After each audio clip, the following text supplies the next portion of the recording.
హుజూర్నగర్లో కాంగ్రెస్ కు ఎదురు లేదన్నారు మాజీ మున్సిపల్ చైర్మన్ 20వ వార్డు కౌన్సిలర్ అభ్యర్థి దొంతగాని శ్రీనివాస గౌడ్. ప్రతిపక్షాలు నామమాత్రపు పోటీ కూడా ఇవ్వలేకపోతున్నాయని ఆయన ఎద్దేవా చేశారు. కాంగ్రెస్ ని గెలిపిస్తేనే మున్సిపాలిటీ అన్ని రంగాల్లో అభివృద్ధి చెందుతుందని ప్రజలు తెలుసుకున్నారని, అందుకే అడుగడుగునా నీరాజనం పడుతున్నారన్నారు.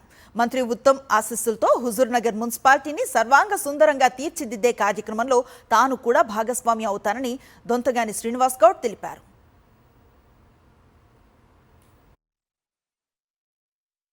ఈ వార్డే కాదు, హుజూర్నగర్లోని 28 వార్డులో కూడా కాంగ్రెస్ పార్టీ ఘన విజయం సాధిస్తుందని ఖచ్చితంగా చెప్పగలుగుతున్నాము.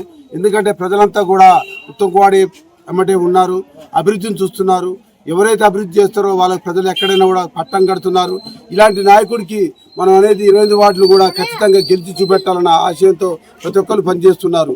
ఈరోజు చూసినాం, రాష్ట్రంలోనే కాదు దేశంలో కూడా ఇంత వేగంగా అభివృద్ధి చెందిన నియోజకవర్గం అంటూ ఏదీ లేదు.